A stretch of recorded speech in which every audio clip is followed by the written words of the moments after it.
Picture this in your mind right now. See yourself relentlessly pursuing your goals. You're whizzing around being really productive, you're on time management, you're getting so many things done, you constantly keep coming back to your to-do list, checking things off. Finally, you've stopped wasting time on the pleasurable instant gratification activities like video games and Netflix and scrolling on your phone. And it's so weird, you see this version of yourself has sacrificed the fun activities, but he seems like he's having more fun. Jeffrey will shout at you for this. Jeffrey will say that, no, you could die any second, so you should have as much fun as possible. You should take the drugs, you should play the video games, because you never know how long you're gonna live anyway. Why are you working so hard? Does that sound like a good person? Does that sound like someone that you should listen to? Adonis, on the other hand, expects better from you. He says, well done. He respects the work that you're putting in, but he sets high expectations for you. You notice those expectations, those high standards that Adonis has, and you're like, fuck, okay, let me do more. And so you do more and you feel even better. The overwhelming majority of people in this modern day are incredibly lazy. We're not allowed to say this, we're supposed to be like, hee, we're all beautiful, we're all amazing. But like, bro, we're not all amazing. The majority of people are losers. The majority of people are lazy. And the worst part about this, the reason why they are not invited into our cult, our tribe, our brotherhood, is because they have no desire to improve. Adonis will accept any young man under one condition. That young man must strive for improvements. You must at least want to improve. So if you are lazy right now, that is okay only if you want to stop being lazy. Then you're part of the cult. You're part of our tribe and we will help you with that. For the people who are lazy and they don't even think about it, they don't even think about improving themselves, they're not with us. These are the kind of people who don't even want to exercise, the kind of people who don't even want to be productive, who are totally fine playing fucking video games all day. So why are you lazy? Because if you're watching a video like this, you have the intention to improve, don't you? You don't want to be lazy, you want to be more productive, but you just keep finding yourself after a couple of days, really trying to be productive, then just out of nowhere, it's been 3 days of the bad habits again. And then, okay, come on, I've got to be productive, I feel like shit, I've got to start eating clean, I've got to really do my work, my homework's deadline is coming up, I've got to do this work, I've got to be productive. And you're really stressing out, you're hating yourself, you're getting agitated, but then you do some work last minute before the deadline, you're feeling good, and then again, what the fuck? An entire day just passed and I'm being unproductive again. You have to understand the reason why you're lazy is because the things around us make it so easy to be like that. Those modern addictions, like every bit of technology, think about this, every bit of technology has been optimized to keep you hooked. That's the point of modern technology. That's the point of these platforms. That's the point of YouTube. That's literally, think about this. Not only are like the nerds, like, the software developers making these platforms incredibly addictive. You've probably seen those documentaries by now where like Instagram is like, it's literally made to be addictive. Facebook, like, they split test like every single pixel to see what will make you stay on the platform for longer. Because when you stay on these platforms for longer, you look at more ads. And if you look at more advertisements, then the platform makes more money. So we know, okay, these nerds, these software developers are keeping us hooked. But you know what's interesting? I am doing the same thing to you. Creators on these platforms like social media understand the game. If we can get more eyeballs watching us and we can speak in a way and we can create in a way that maintains this attention, we get more money. You are profiting my business right now. Now Hamza's videos are so good, but you're helping my business.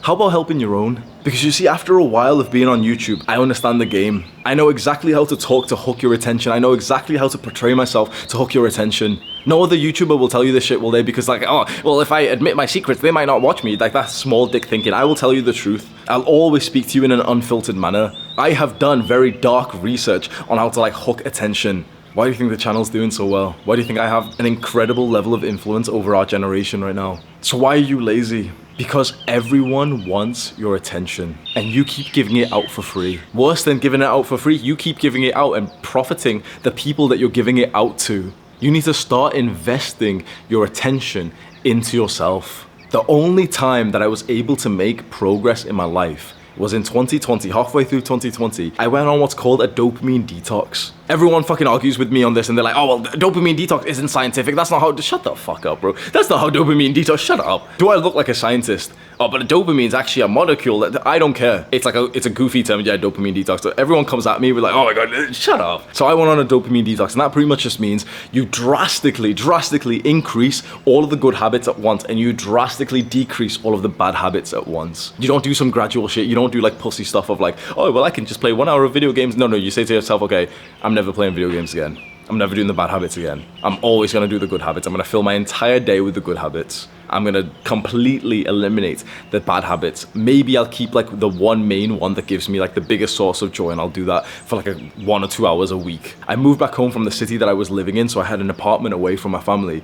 I was living there, and I literally moved at, I was age 22, 23. I moved back home to live with my family after I had just moved out. Just so I was like in my little childhood bedroom, and I was like totally focused. I couldn't take drugs, I couldn't party, I wasn't doing anything social there. That was the most productive time of my life. All the attention that I had, I put that into my own growth and into leading this movement. So much growth came from that. You don't realize how much of yourself you're giving away to other people and businesses in this modern day. There's 100 reasons why you feel lazy, and there's one big one that I'm also going to cover in this video. But I think the first thing you need to ask yourself is, how much attention am I giving away to other people and businesses instead of myself? Because it's really easy to cope and say that, no, you know, I'm giving it my attention to like social media, but it's really good for me. I'm giving my attention to this YouTuber, but it's good for me. Maybe there are some, hopefully it's me, but maybe there are like a YouTuber who's drastically changing your life, and you're like, okay, fuck, this is worth it. There's pretty much one YouTuber who that is the truth for with me,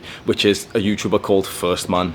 Hopefully I am that YouTuber for you. Hopefully it's First Man as well, because he's a fucking sick YouTuber. But the rest of them, bro, they're not worth, like, no offense, but I don't think there's many people who are worth watching and spending your time on. There's not that many like original creators who are like, you know, producing life-changing content, who are like, you know, saying their own things. A lot of them in every space, but I only really look at like the self-improvement space. A lot of them are just not really life-changing, and so you give your attention to them because, you know, I really like this guy, he's really funny. Well, congratulations, you profited his business. Did you truly get something from that? Is your life changing by the specific person that you watch online? Is your life being positively improved by the people that you follow on Instagram? Because unless, like, go through your Instagram follows, you know, the people you're following, click on someone's page and literally just ask yourself, is this person impacting my life in a positive way by following them? And if the answer is no, and you continue following them after asking that question, you're a little Jeffrey.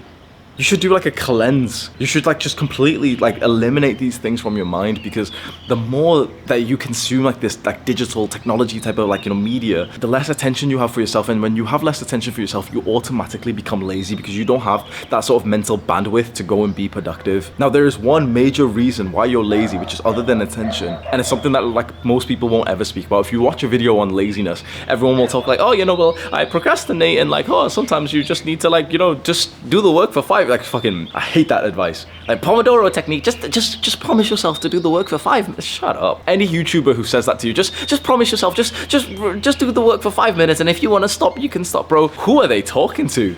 What kind of audience do they have that like these man children need to convince themselves? Just 5 minutes? No. Go and do the fucking deep work block of like 1.5 hours to 3 hours. Stop being a little bitch. There's one reason why you can't do that. There's one reason why you're still staying lazy. There's one reason why you have like some levels of ambition, but you can't do the work. No one's gonna speak about it, and I don't know why, because it has become acceptable to speak about it. It's about your mental health. It's your mental health. If you have depression or anxiety, if you have childhood trauma, you're not going to be able to focus. If you have, like, more people than you realize have what's called CPTSD, complex PTSD. PTSD is post-traumatic stress disorder. And you may know something about that in terms of, like, people get PTSD when they go to war, or maybe someone gets, like, raped or mugged or attacked and then they get PTSD. PTSD is like a one-time traumatic event in which the person's brain kind of messes up and kind of makes them feel like they're still stuck in that dangerous environment, even when they've like moved on from it. And if you look at some works from therapists and books, the phrase that they always use is that their treatment may cure PTSD. Their treatment may help the symptoms of PTSD. May. Complex PTSD, CPTSD, is levels above normal PTSD. CPTSD is what you would probably go through in childhood if you didn't have like very nice parents. It's, imagine PTSD, you know, a traumatic event, but tens of times, hundreds. So imagine if you had like traumatic parents, you had abusive parents who like, you know, beat you, slapped you, screamed at you, threatened you. You would have PTSD for pretty much every event that you went through as a child. And at least for me personally, there's hundreds. Maybe like pushing on maybe 1,000 incidents of like total fear that, you know, my parents are threatening me. They're saying that they're gonna break my legs. They're saying that they're hitting me, they're slapping me, they're beating my brother, they're beating my sister. Like, my parents are very different now. And they understand that they really did wrong there. They've really developed, especially because they've seen like sort of my work here on YouTube and my discussion of like mental health and love and gratitude. They didn't know what they were doing wrong. And the thing that they would always say is like, that's how they were raised as well. And I hated them saying that, because I literally just thought like, well, am I gonna do the same thing? And you know, that's like a cope, like what you've got control. I realize now, like that is actually the most valid, I know we're getting sidetracked, but I realize now that is like the most valid sort of excuse of a parent being abusive, is that you can never get more valid than them saying, yeah, my parents were like that, because trauma passes down from generations. When I make a video like this, I'm supposed to give you like the same disclaimers that all YouTubers, I'm not a qualified therapist, just gonna, the thing is, right, the majority of young people are just not ever going to get therapists. It's pricey and there's a lot of friction to sign up to that service. And so whilst I can be a normal YouTuber and tell you like, oh yeah, like, you know, make sure you go discuss with a qualified therapist and everything, like you're probably not gonna. I wasn't for the first few years when I understood, okay, mental health is important, therapy and everything. I didn't get therapy up until like a year and a half into my self-improvement journey. And I only got it quite simply just because I was making a good amount of money from my business. So like the price of therapy was like nothing towards me. But for a lot of people, like it's actually pretty damn expensive. For like a good therapist in the UK, it costs like £100 per session. So it's like £400 a month, which is like quite significant for a lot of people. So everything I'm about to tell you is like bro science, like bro psychiatry.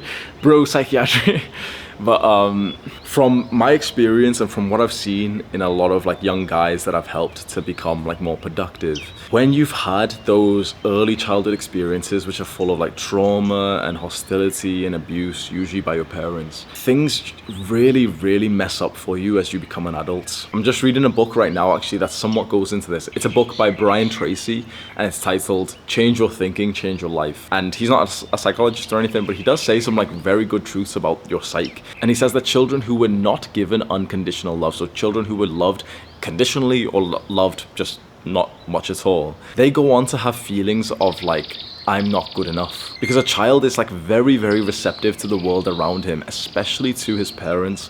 And so if your parents treated you in quite an aggressive, hostile manner, it's like something clicks in your brain for you to realize like, yep, I'm a bad person. I'm not worthy of love. My parents must know the right things about me, so I'm bad. I will expect this kind of fragile, abusive love for the rest of my life.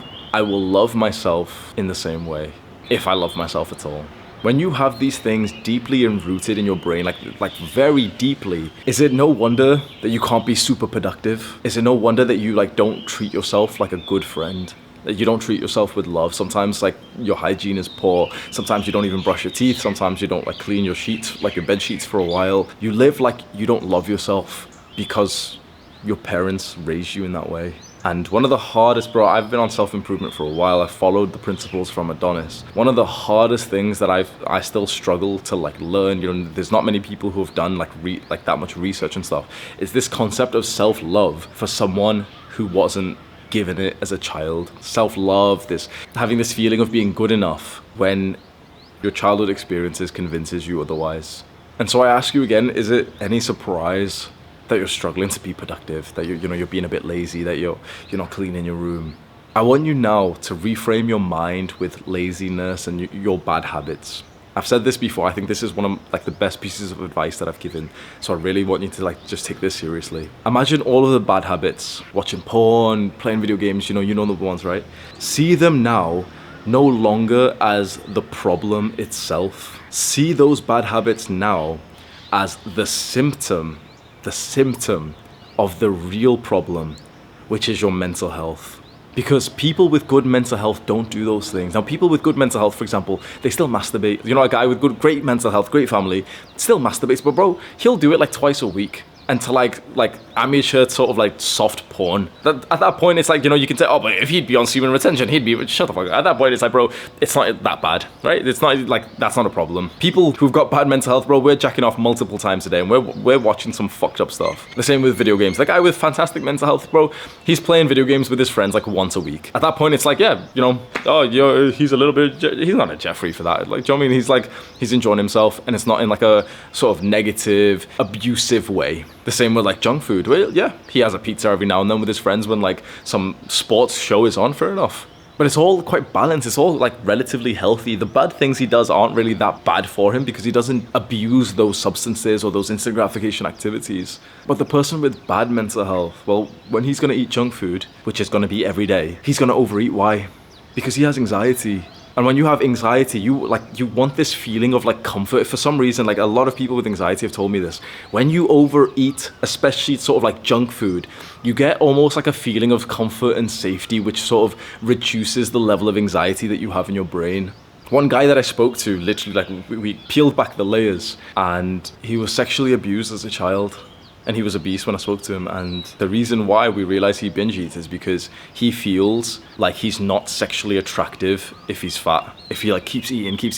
You don't realize like how deep like mental health issues affect you. And just because it's not, you know, completely aware in your brain right now doesn't mean that there's like processes happening. Like this stuff is deep inside of you. So with this new mindset that you have, to see the bad habits that you do, the bad thing, you know, the instant gratification activities that you do, the bad things that you do as symptoms of your mental health, it begins to feel quite easy to make progress from this, because now you're no longer thinking, wait, you know, I'm lazy, I keep playing video games, I keep missing my deadlines. All you have to keep thinking is, oh, my mental health must not really be that great right now if I'm playing so many video games. My mental health must not really be great right now because I've just jacked off 6 times today. And that's, now that I've said it like that, yeah, that's kind of common sense. Of course, bro, if you've jacked off 6 times a day, your mental health's not going to be fucking good, is it? So now focus on mental health. You don't want to focus on the symptom. Those problems are just symptoms. The real problem, where those symptoms arise from, is mental health. So we need to discuss, okay, you're lazy, you do the bad habits, you don't do the good ones. That's because of mental health. So we simply just need to improve your mental health. And there's 3 main things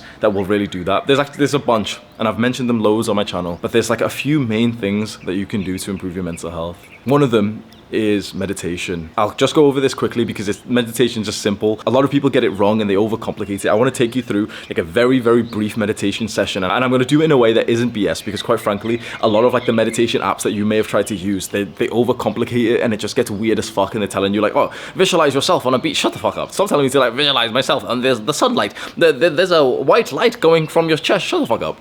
Just all you've got to do, you pick one focus point. So generally in meditation, that will be on your breath. And this is like a very certain, I won't get specific, but this is like a very certain type of meditation called Vipassana. There's like hundreds of different styles and everything, but this is like the one for mental health improvements.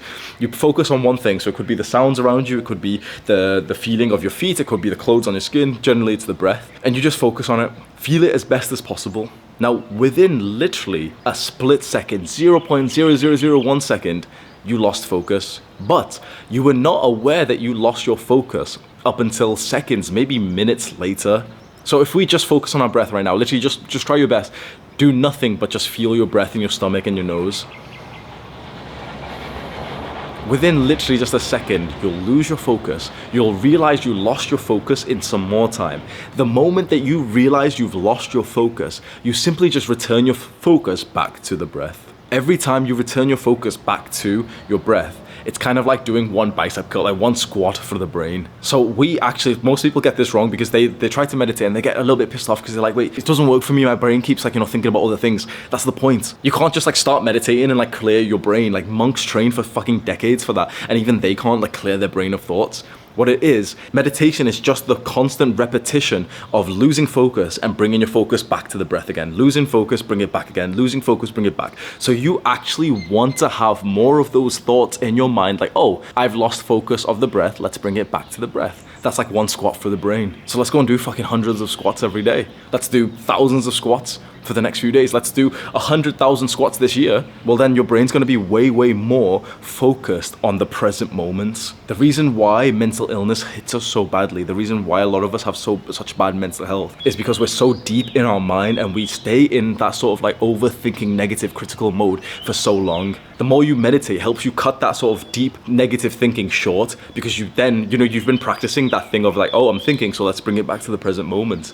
The more you meditate, the faster you get that realization. So, you know, when I said, okay, well, you lose focus in like literally 0.1 seconds, but you don't actually realize you've lost the focus. No matter how much you think you do, you don't realize you've lost the focus till seconds, minutes later. Well, the longer you meditate, that gap of that realization, that awareness that you've lost focus goes faster and faster and faster. So at first, like before you meditate, especially with modern times, because like our attention spans are so fried, you're going about life not even realizing that you're deep in thought. But then you start meditating and you start realizing, oh, I'm deep in thought, like a little bit more, and then a little bit more, then a little bit more. Then years pass by and you've been consistently meditating. Then you start to realize that you're deep in thought within the first few seconds instead of minutes, instead of hours. So imagine saving an entire hour of like this negative, self-ruminating, negative, critical thoughts because you started meditating it last year. That's how it changes your life. The second thing, I mentioned these things all the time, but I really want to go through them again because the second thing to improve your mental health is gratitude journaling.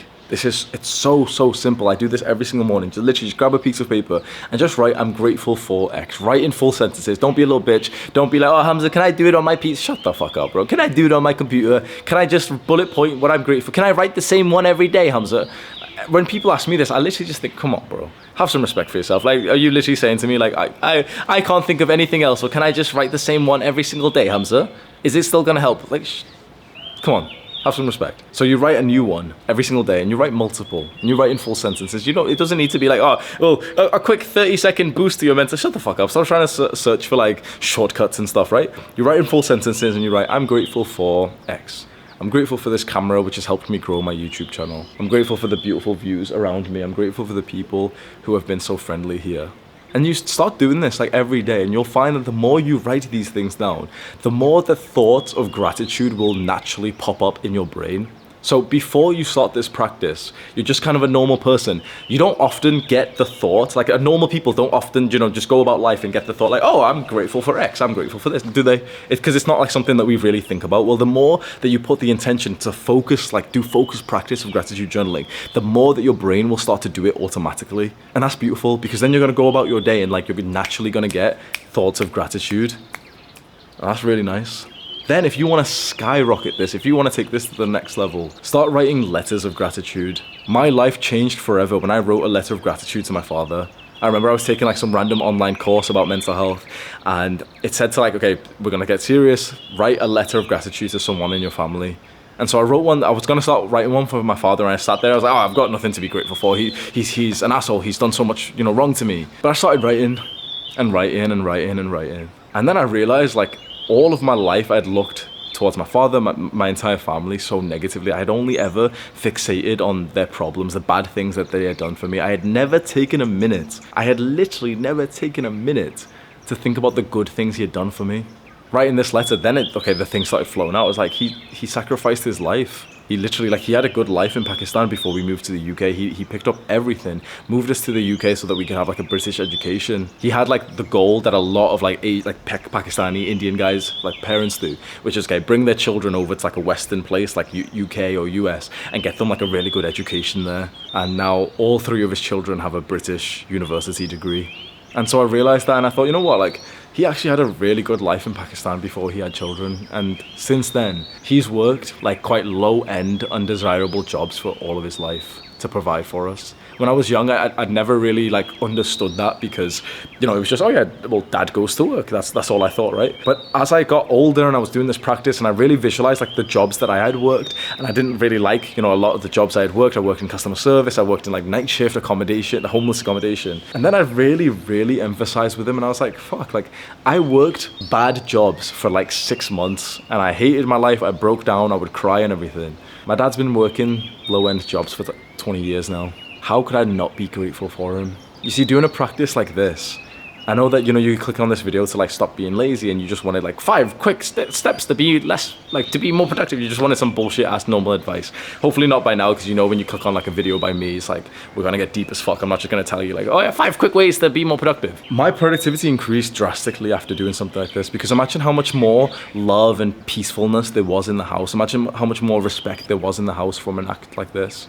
So I wrote the letter, I gave it to my father, we both cried, we hugged each other, and our relationship was never the same. He fully started treating me with so much more love. I saw him with so much more love and gratitude. And I was able to work so much more because of that. I said once that a peaceful household is absolutely crucial for productivity. And it's so easy for you to be a bit like a Jeffrey and just say oh no, well, my household isn't peaceful because my parents and my siblings are really aggressive. And it's so easy for us to just blame other people. And of course, yeah, maybe they're doing the wrong things. But manhood starts for you. Your masculinity skyrockets when you start taking total responsibility of everything in your life. If you don't have a peaceful household, make it your responsibility. And the way to do that, I think, is through gratitude. Write them a letter of gratitude. It's cringe as fuck. If it seems cringe and uncomfortable, that's how you know you're doing the right thing. And I'll just very, very quickly, if you really want to improve your mental health as well, exercise and good sleep are absolutely crucial.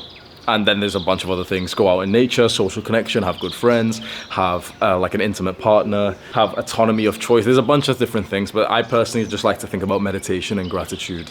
I hope this video helps you to become more productive, because when I was in this stage about 2 years ago, and I was like really procrastinating on the things that I wanted to do, on making this YouTube channel, it was a very dark time for me. And I really wish that I discovered a video like this which really emphasized the importance of maintaining my attention for myself instead of other people, because I was watching a lot of people on YouTube, and I was watching on, like, you know, scrolling on Reddit and Instagram and everything, and I never realized like how valuable attention is. Like, your productivity is literally just focusing your attention on your work instead of the work of other people.